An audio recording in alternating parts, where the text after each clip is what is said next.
Welcome to the New Process Podcast. Learn all the tools, methods, and best practices combined with people, emotions, and a human-centric mindset to rethink your process and push it to the next level.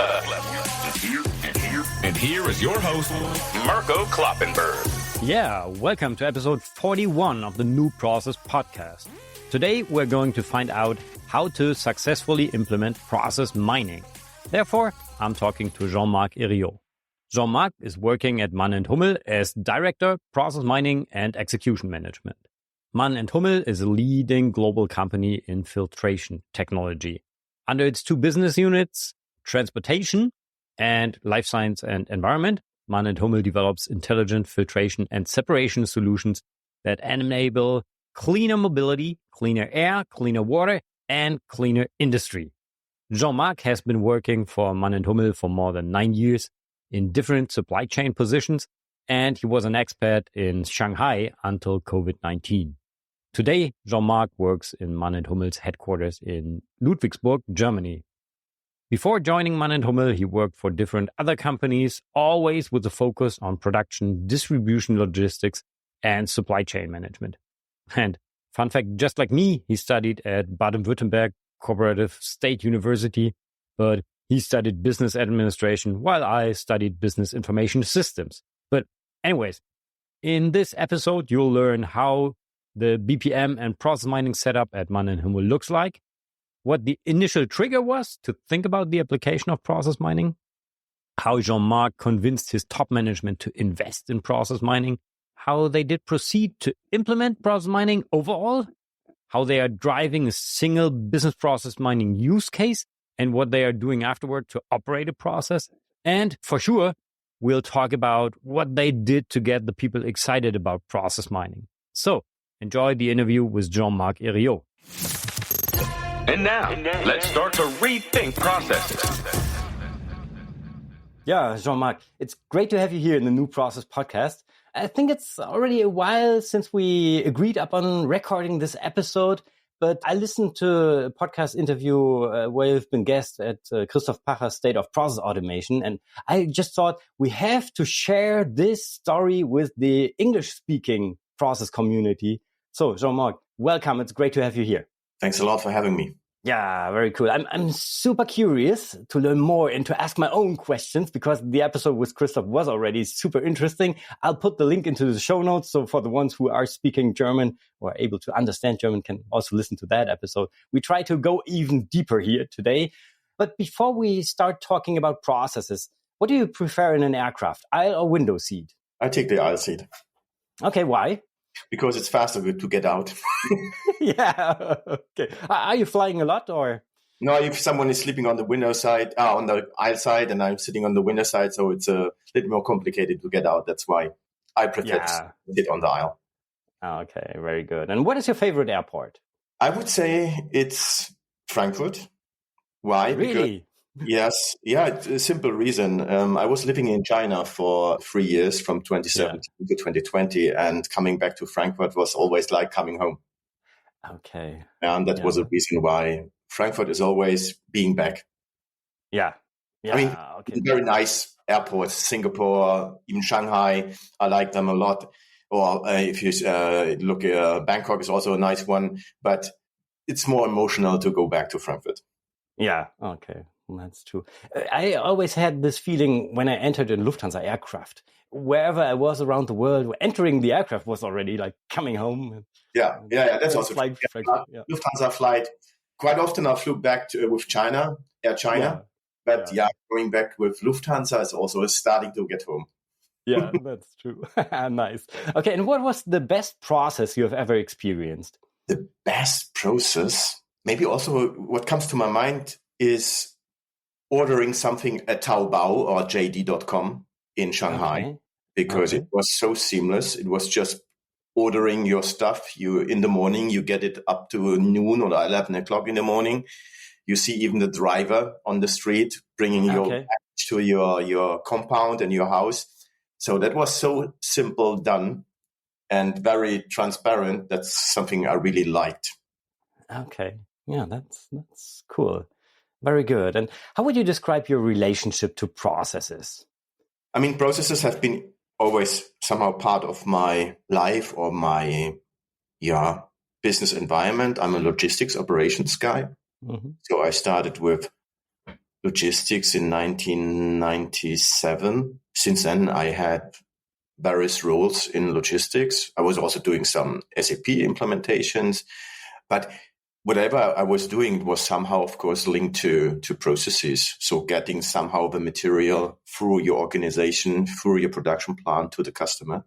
Mm-hmm. And that's why now doing process mining is, of course, on top of whatever I did in the past, because it's really giving us an incredible visibility on processes and what is really going on. I mean, when I think back how we did process modeling years back in Visio or Aris, and we just thought that this is a process and everyone was agreeing, yes, this is a process. And we would expect, of course, some deviations, but we would not, of course, expect the number of variants we really then see with process mining.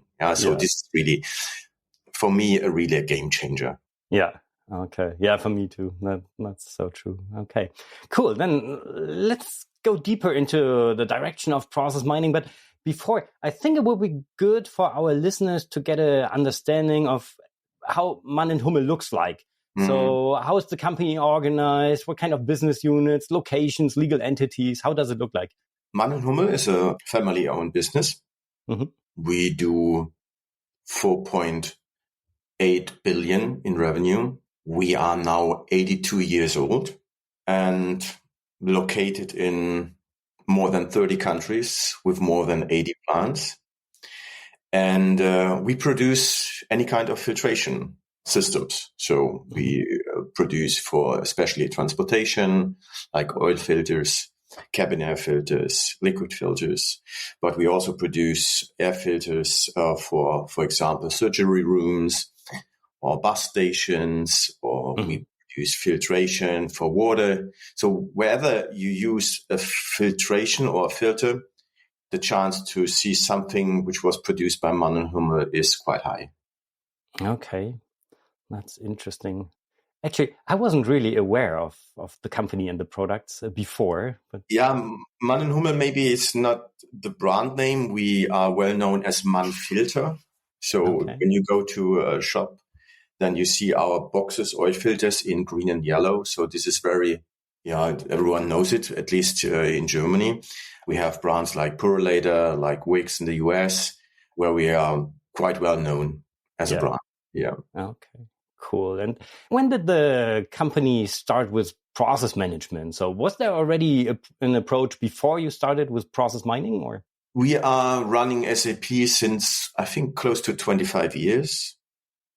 And we did a lot of development. That's why we have, of course, a kind of a business process management organization since many years. But I think that starting this year, we changed somehow our approach. So we had, of course, process owners, we have key users, process experts, and however you want to name them. And that was something which was already there.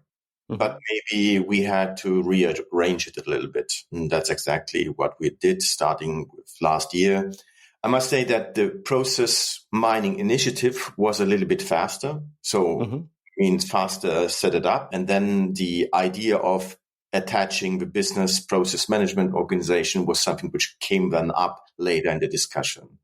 Okay. Yeah. So I'm always saying, now looking back the last 3 years where we started with process mining, it's somehow now that these topics somehow came on a natural way together. Yeah. So on one side doing process mining, then understanding that we have to change and adapt in business process management, and also to understand that we have to execute on our strategy in a different way than before. Yeah. So it's not the way that 3 years back we knew exactly what we need to do. It's more that these topics came somehow together, and it was just a natural match. And that's why I think we are in some areas quite successful. Okay, so it wasn't the case that the business process management guys said, we have to look into process mining. No. It was different. What was the trigger and how did you start? The trigger was that when I came back from China 2020, I started with some initiatives in the area of digitalization. And one topic was that we run a so-called ideation jam where we ask 22,000 people in our company, what are your ideas on IIoT? And then we created 1,400 nice ideas, but then we had to realize that we have no clue. Now I'm exaggerating a little bit, but that we are not really clear on how the processes have been implemented last years. And that was the starting point. And then I investigated how can we get quite fast visibility on the processes. And that was the starting point for process mining. And then we started with a POC, and it was in the incoming area. And later on, I was allowed to start a big initiative within the group. Yeah. And how did you convince your top management to invest in process mining? Because upfront, you need money to have a tool to look into before you can really realize benefits based on the findings of process mining. How did you convince management? I think it was just based on the POC. I was not able to show any results, I must say, because it was not the best idea to go into the goods receipt process, because then you talk about many, many plants with different processes and different implementation. And that was not very smart. Now, 3 years later, that was my finding. But later on, of course, understanding the potential of process mining in combination with an S/4HANA implementation, in combination with setting up or rearranging a business process management organization, that was something where everyone was saying, yes, definitely, this makes sense. Okay. I mean, it's still something which is process mining is not coming from the shelf. So we know that there's a lot of development in the market, a lot of movement when you see the different vendors at the moment. But it was, of course, a natural match that these topics are coming together. And then we created a business case, and that's always important. We are a Swebian company, so we want to get a payback for the money we spent. And we put a quite aggressive business case on top. Okay. Which I have at the end proof month by month that we are progressing and we are making savings. We are not stopping with having visibility. We want to really improve the processes and measure the improvement. That's very important. That was a starting point in 2022 in Jan that we said, okay, let's go group wide with process mining. And we even put process mining into our strategic roadmap, saying that until 2026, we want to achieve this and that and that. Okay. And how does the process mining setup look like? How did you approach that? We started with an external consultancy company.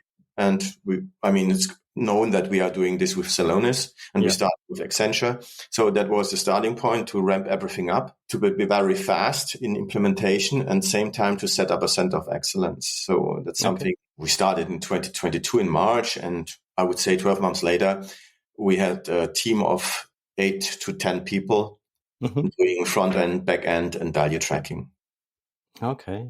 So this is basically the setup. And at the same time, we set it up a kind of a operating model for BPM with our process experts globally. Yeah.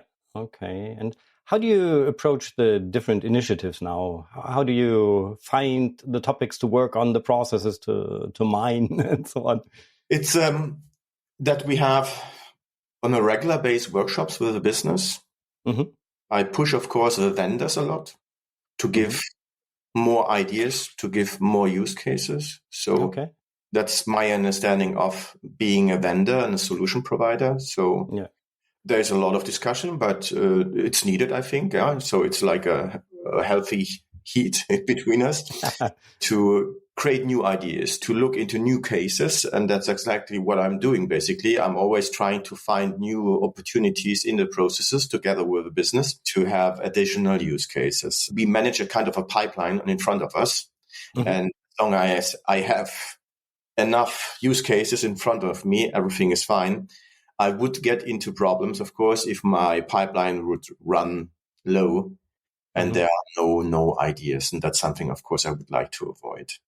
That means also that we are really measuring the level of the pipeline we have filled in. And here comes the sponsor of today's New Process podcast episode. I must share something really cool with you today. I've been using the Language Tool browser plugin for a while, and it just became New Process Partner of the Month. Language Tool is an AI-powered writing assistant for all common browsers and word processors.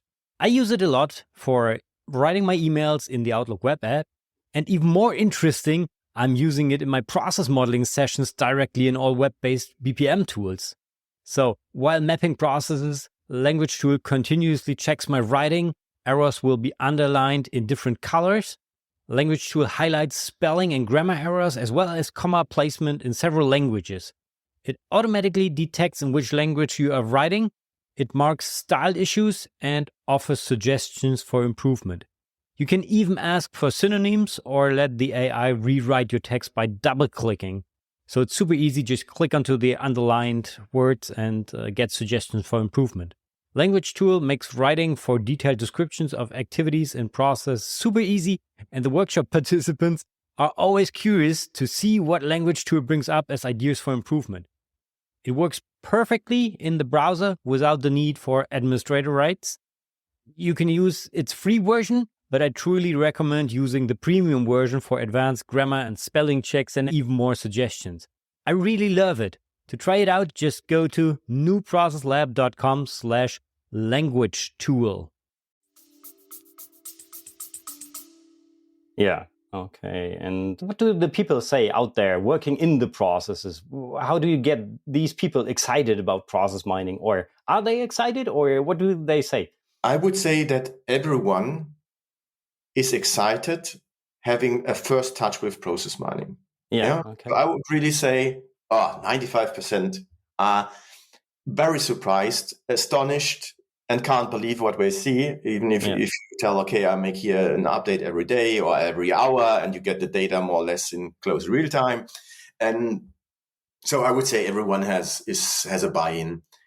The topic is later on, of course, if you see that you have to do something in your process, not progress, then of course it's getting more difficult, because I'm always saying you need to understand your process, and then you need to understand the action.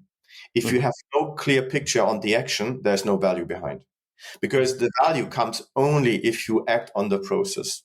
If there's no action, what do you want to expect? It's just insight, and for insight, you are not getting anything. It's just license cost you pay and your center of excellence. That's why you have to really understand the action. And that's always my first question to the business. Are we clear on the action? We want to perform on the process if we have this dashboard or whatever in place. If I'm not getting an answer, then this is, of course, the signal that we are not clear on how to really then act later on. Okay. And then, of course, and this is exactly the point where you are generating value. Before, you are not generating any value.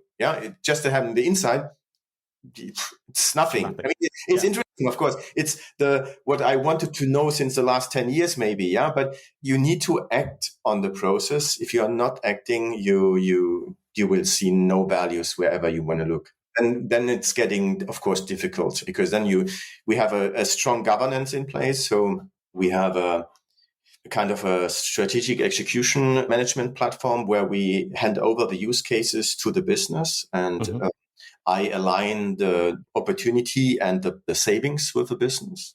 And this is a kind of a mutual agreement. Then we track these use cases month by month, and the progress is presented month by month on the top management level.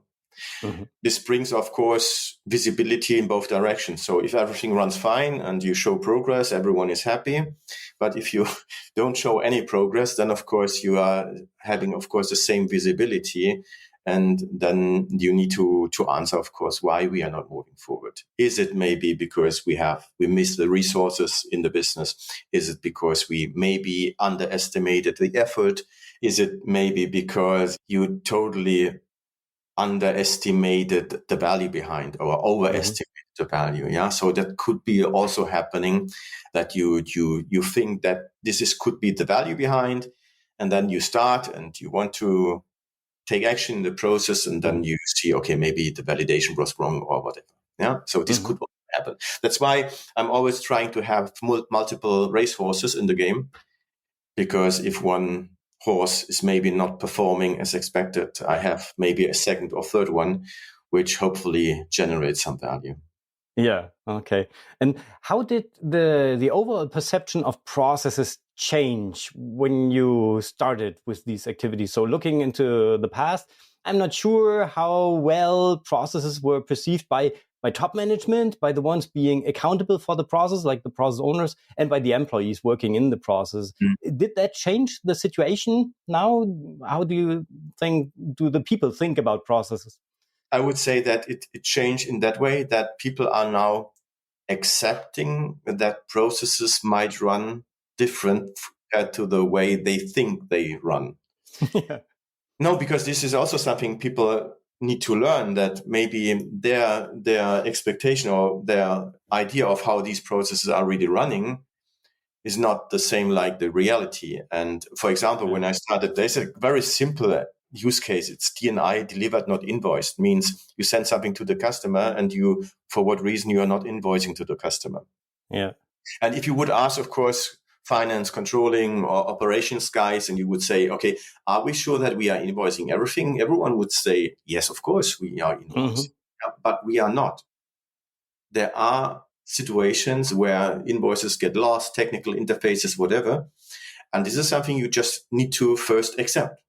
Yeah, that you're not 100% sure. And this is something I think we learned as an organization, that we have areas where we are not having full transparency. I mean, we have it also way around, that we thought we are pretty bad in a certain process. And then we had to realize, oh, we are not so bad. We are very good. Yeah. So it's in both directions. And I think this is something, if you are getting more open to discuss opportunities in a process, then of course it's helpful, because then you can really go into workshops, think about, okay, what could be a next use case to look into, because there might be an opportunity you would not really expect. Yeah. Okay. And can you share a practical example of how you proceed with the different use cases? So is there a standard procedure on how to get the value out of the processes? So how do you start? How do you find the ideas, and then so on? What we are doing is always we write down our user stories, saying, okay, I have this dashboard with that information.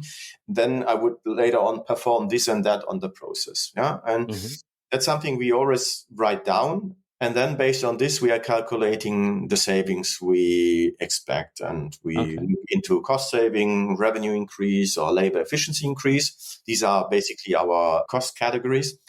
And then, and this is not unique, but at least I would say that we always try to really stick to the approach, is that for each and every use case, we are having one tracking dashboard. So for example, if we have a use case and we want to increase EDI, or we want to reduce credit memos, something like this, then we really have an additional dashboard where we are tracking if we are moving in the desired direction.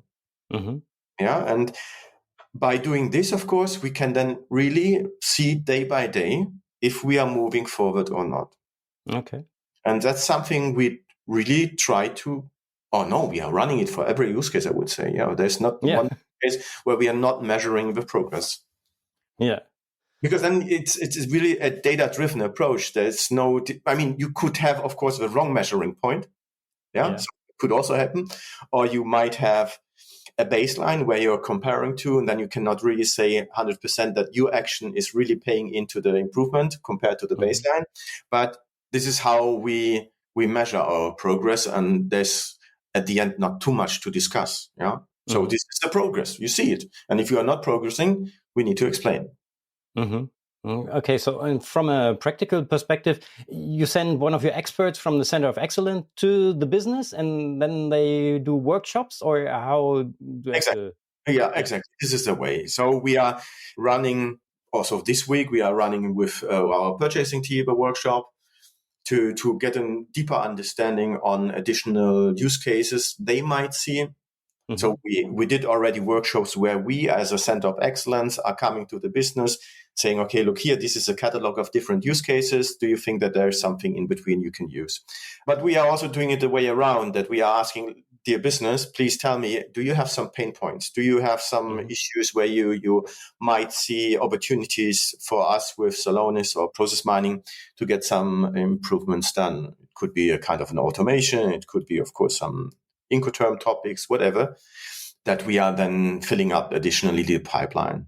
Okay. And what about the implementation of the improvement ideas? How are you doing this? Is this just done by the business on their own, or No, what are you doing the there? implementation technically is done by the Center of Excellence. Okay. So we have always a front end and a back end guy supporting us here. They are sitting together with the business. We start now at the beginning with a kind of a requirement workshop. And then we run the project, or we call it also like an MVP. We run it in 2 weeks sprints. So depending on the size, maybe we have 2 to 3 sprints to get the first initial implementations done. But that's the way how we do it. We started last year. We started with 5 weeks in total or 7 weeks in total for the MVPs, depending on the complexity. When you have, for example, a standard use case, you might have already a standard data model, standard connector. Then it's easy to get it prepared. But if you would go into a totally different area where maybe the experience is not so big and there are maybe no connectors or data models, then of course you might need 2 more weeks to get up the data model on your own. That's how we try to figure it out. Of course, now we have many, many data models already in place. I think 13. So we have P2P, AR, AP, production execution, quality, order management, disputes. We started with sustainability. So there are so many already that where we are just putting, of course, then additional dashboards on top. That's why we can deliver dashboards within 2 days. That's possible. Okay. Wow. That's interesting. And how do you enable the people in the business then? I think now they are already in most of the areas on a certain level, but how did you start to enable them? And what are you doing now? And what are your counterparts? Like, are you having these process owners? And I don't know, how do you call their helping hands? Because I guess the ones who are accountable for the process are not really the experts working on all the details. How does your setup in the business look like? At the beginning, of course, we looked for people who are very much interested and motivated to do something like process mining. And luckily found people to get a first pull in the different areas. And we have areas already now creating use cases by their own. So that's nice. But we still have, of course, areas where we are really at the beginning. So I think that's quite normal for every bigger company, that in some areas you are maybe moving a little bit faster than in others. What we are doing is, on a regular basis, we are doing trainings. So we are inviting hundreds of people to join an open training session for the different areas. And we have then trainings for AR, AP, and so on. Everyone can participate. And additionally, we are also having kind of continuous improvement circles, where people are then coming together. For example, we nominate 10 plants, and then we look into specific use cases, and then we are trying to improve the performance or reduce the inefficiencies together in these improvement cycles. And that's interesting, because then people are really coming together in the region, for example. So it means you have one team in APAC meeting every 2 weeks, getting more and more an understanding of processes, going deeper and deeper, maybe also identifying that plants have the same issues because they are maybe serving the same customers. That could be one topic. Or it could be really that we see totally different root causes, and then we can support each other in these sessions to get some ideas created. So it's a lot. I would say, it's not really technically. I'm always saying process mining is not a technical problem. It's really bringing people together, get the communication done, get the continuous improvement done, and then act on the process. So I would even say it's 80% it's people and 20% maybe having the dashboards and the technical stuff somehow done. Yeah, I love that. That's very good. And this is also my role. I need to, of course, promote and talk to all these people, and and that makes us moving forward, I would say, the whole package. Yeah. Okay, cool. And looking into the future on two levels for the different processes where you are implementing changes, improvements, and on a global level with regards to the Center of Excellence. What's your vision there? In what direction is that going? My vision, and as I said, it's already set into stone that we want to have process mining everywhere. Mm-hmm. So we want to have business units and BPM organization being very close to process mining, Mm-hmm. measuring in the future conformance, for example. Yeah. How close are we to a so-called standard best practice? Mm-hmm. Measuring throughput, measuring automation and stuff like that. And of course, working on these topics.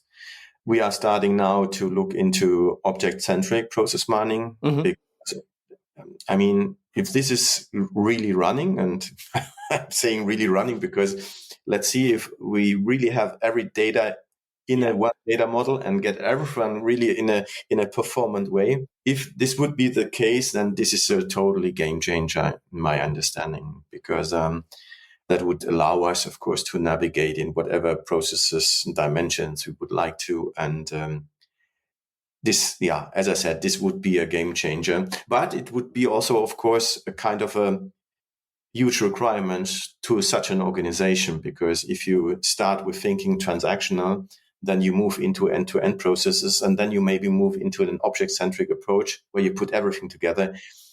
This needs, of course, an upskilling of the organization in many areas, and no one can cover everything. It's just impossible. It's just getting too complex, and this will be a journey. That's why I love this approach, but on the same way, I feel that this is a huge challenge for us.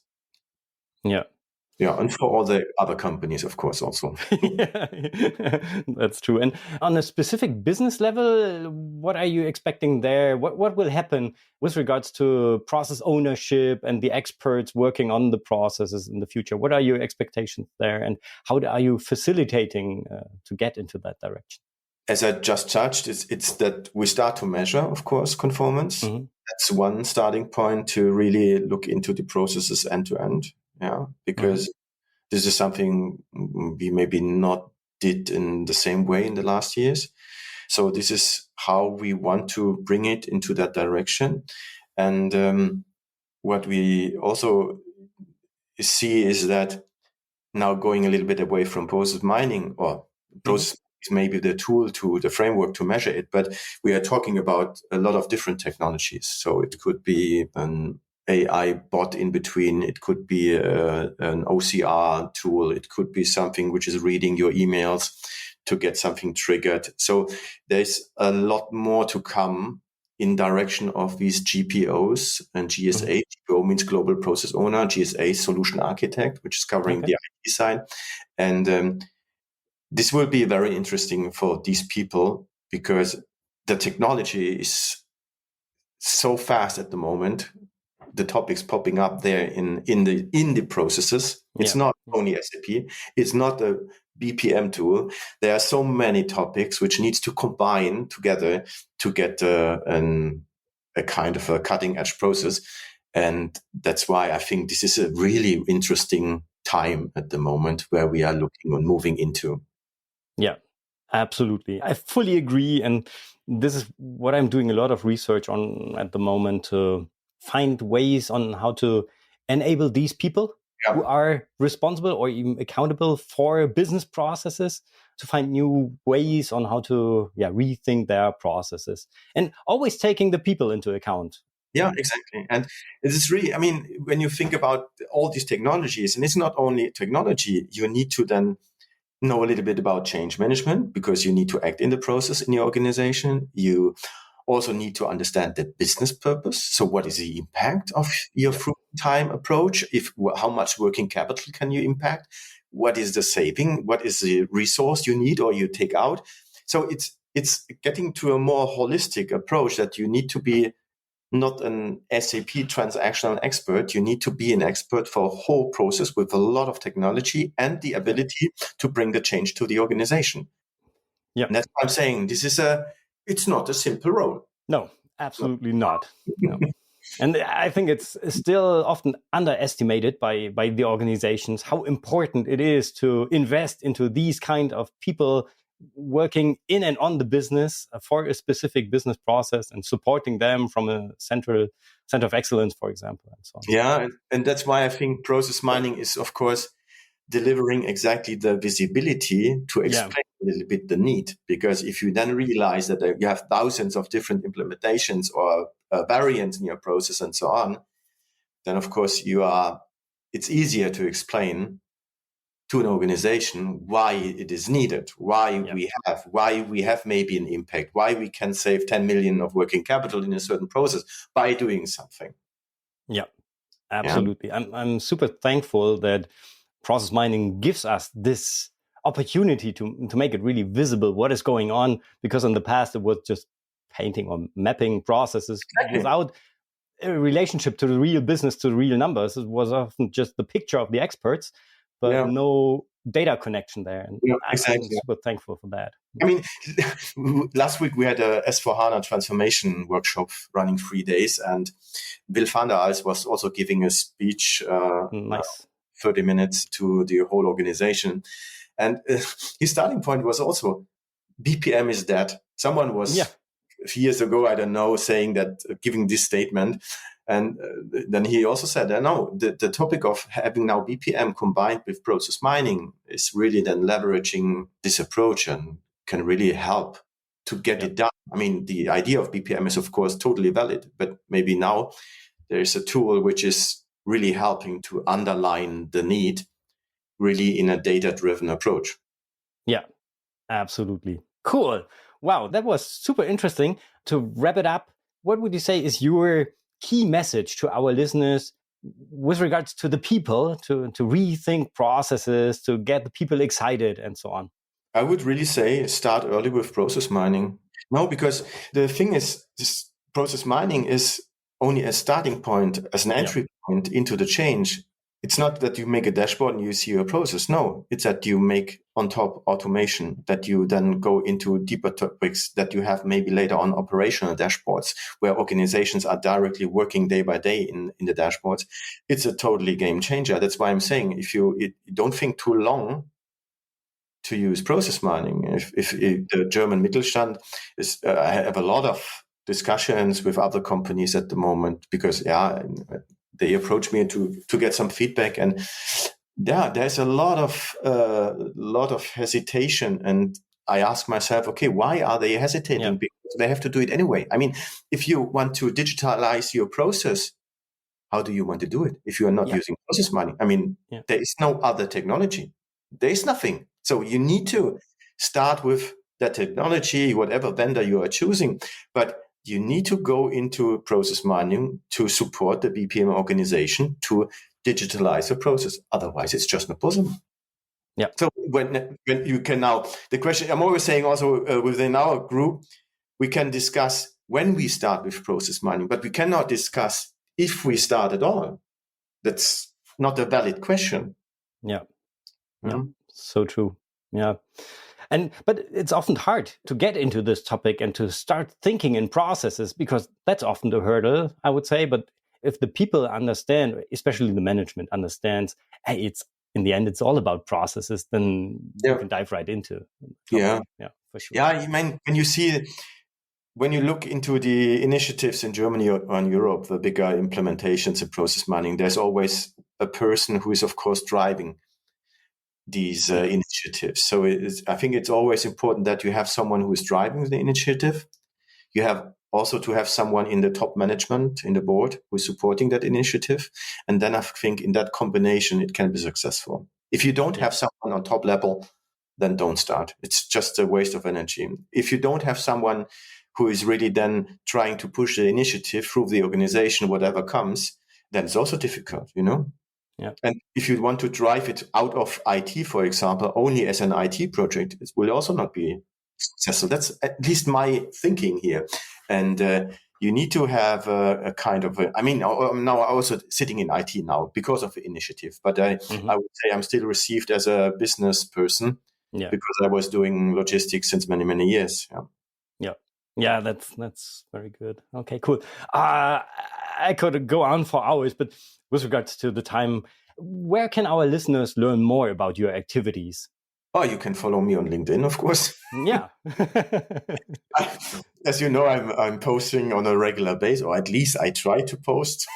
Sometimes it's not so easy. Yeah. Sometimes I wake up in the morning and then I think, oh, I need something to post today. I have nothing on the plate. And then it's getting stressful. But that's where you, of course, can read a little bit what we are doing at Mannenhummel or even outside of Mannenhummel. Yeah. So I'm going to put the link to your profile into the show notes so the people can easily reach out to you. What could be also interesting is the ICPM. Okay. Yeah. The National Conference for Process Mining, which will happen next year in October, mid of October, I think, 25th something. I'm not 100% sure now. It will be in Copenhagen, where academics and industries are coming together to exchange on use cases, to think about training and stuff like that. And this is not linked to certain vendors only. It's vendor holistic.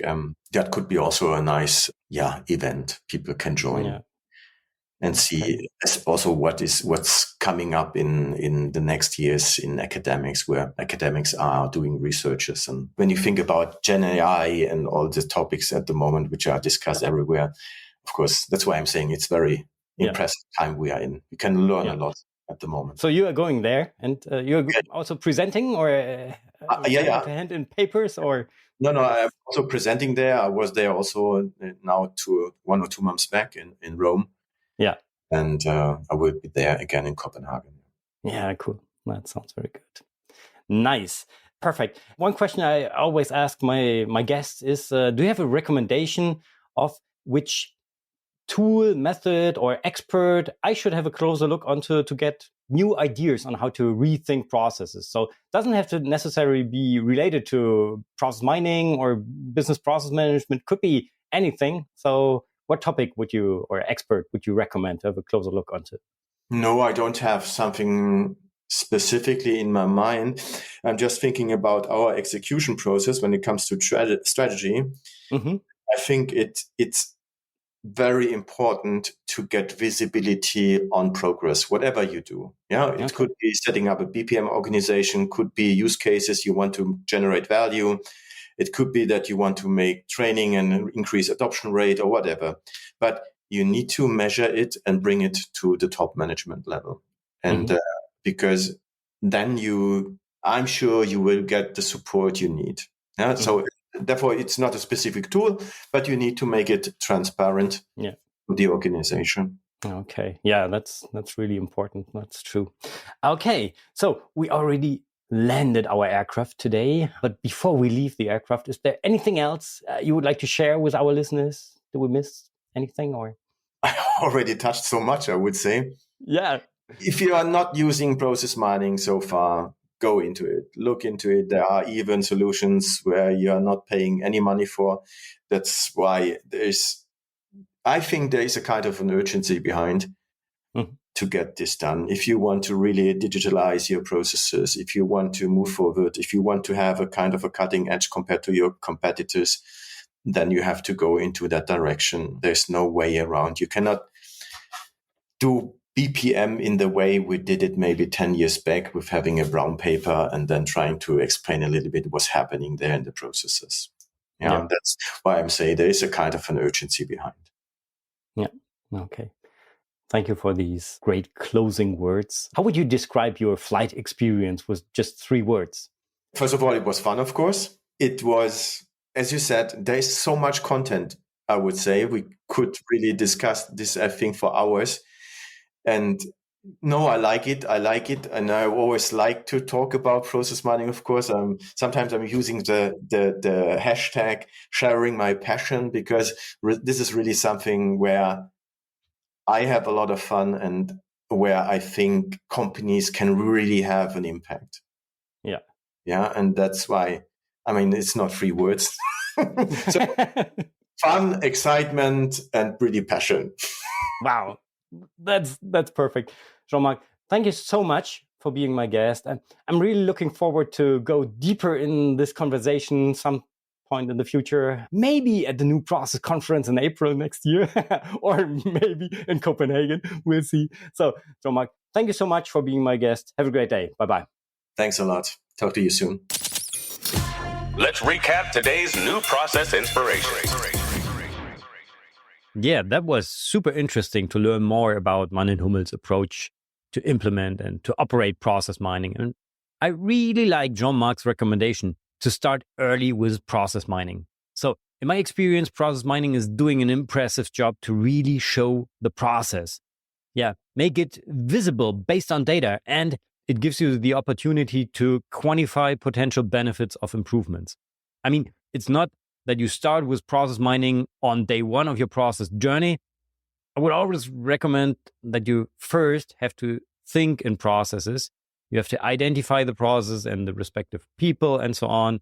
And maybe it's also recommendable to enable to train to upskill these people like process owners and process architects first. But as soon as a basic process culture is established, you can start with process mining, and it will help you so much to get people excited about processes, because you can make process visible, somehow touchable. The people can really experience the as-is process based on data. So in the next episode, we'll have a deep dive into the results of my survey on the BPM Topics 2024. As you know, I asked the community, I asked you what BPM topics you have on your list for 2024. And in the next episode, I'm going to share the results with you.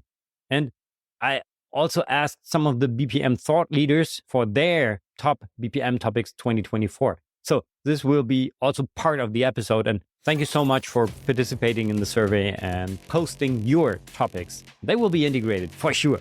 But for now, thank you much for listening. Have a great day. Bye-bye and auf Wiedersehen. You've been listening to the New Process Podcast.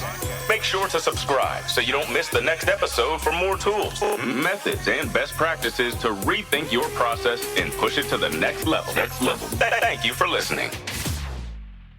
Before you leave, there is a lot going on with New Process at the moment. Not only are we working hard on the New Process Conference, where we can finally meet in person. No, we are also working on a digital platform where you can meet other BPM enthusiasts to exchange ideas and to join forces. So I'm really happy to invite you to New Process Pro today. New Process Pro is the platform for true process management enthusiasts like you and me. To learn more, just go to newprocesslab.com/pro and become a New Process Pro today. So thank you very much. Bye-bye.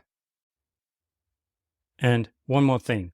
I'm super proud to share with you more about the New Process Conference today. We are still working on the details of the agenda, but I can tell you already that we'll have a 90-minute session with Mathieu Zapourin, a real Gen AI expert, to unlock AI's transformative power for BPM, as well as with the gamification expert Jasmine Karatas with another 90-minute session on how to gamify your process. So I'm really looking forward to the conference. There is more to be revealed throughout the next weeks, but the early bird tickets at a very special rate will only be available until December 15th, 2023. So don't wait, get your tickets now. This will also help us to ensure smooth planning and financing of the conference, but will also help you to save money. So get your tickets now. Just go to newprocesslab.com/conference. See you in Seeheim. Bye-bye.